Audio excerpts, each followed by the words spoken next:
let's add some moss growing on this brownish object. So basically we have two materials. We have this basic brown material and we have a material for moss. Just some procedurals mixed together to create some green patchy texture like this. Alright, it also has a slight fall off for the edges and a slight bump map as well. And I want to add this moss only on those surfaces that are pointing upwards or are exposed to rain. This is usually where the moss grows on objects. So let's create a new variable in the material and connect these two. First one to the base and the second one to the code. Okay, and let's start with the fall off map in the blend amount slot. So let's set that to towards away, towards the axis as usual.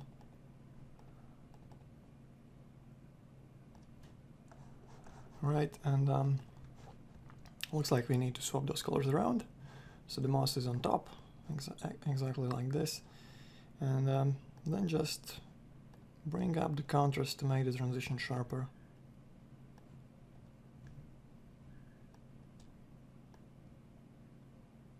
Right, and let's test it out and see how it looks now. Okay, so first of all we have to assign the material. Okay, and now it should work. Okay, so the moss is in the right places, but I think it doesn't look too realistic. It just looks like some sort of a green coating and not some patchy natural growth. So I'm gonna mix it together with some dirt texture.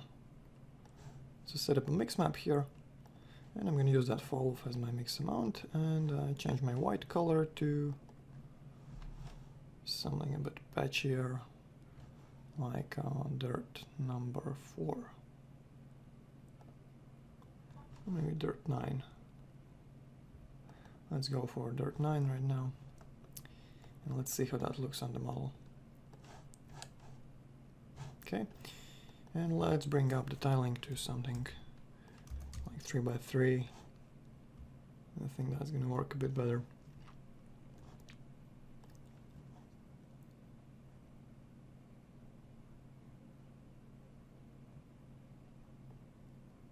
Okay, so as you can see, we have some of the pattern visible on those areas where it shouldn't be. Okay, so what I'm going to do is I'm going to go ahead and assign an output map right after this mix, and this will allow me to control the contrast of this map. So, for example, if right now it looks like this,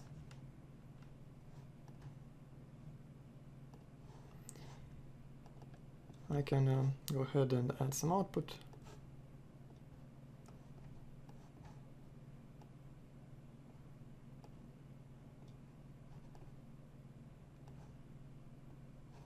And change this. Change those color points so they're a bit closer. It also makes the whole texture a bit more contrasty.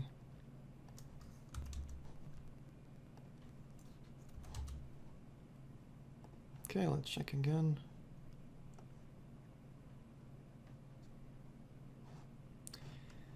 Okay, the texture looks better, but we're still getting it in the areas we don't want to.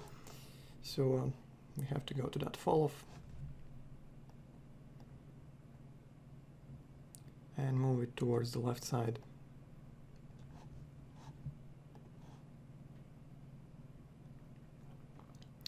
And now we have the moss exactly where we want it, only on the areas facing upwards.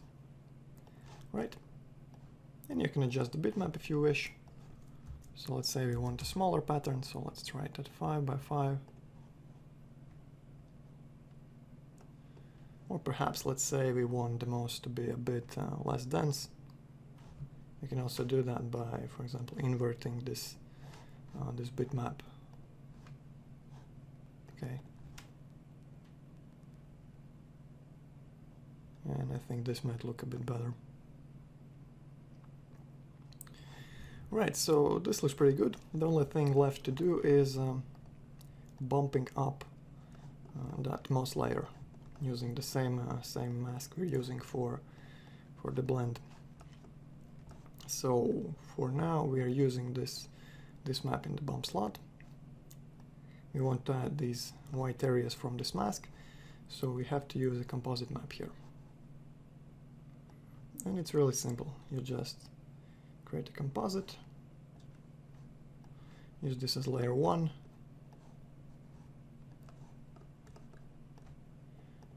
add another layer, and assign this output map here. Basically, since we want only the white areas to appear, we can go for something like lighten. And if you preview the mask, you will see how it looks now. Okay, you have your regular bump and these white patches on top of that. So maybe let's bring the opacity down to like 75, and I think we are ready for our final result. I'm just gonna make the bump a bit stronger. Okay.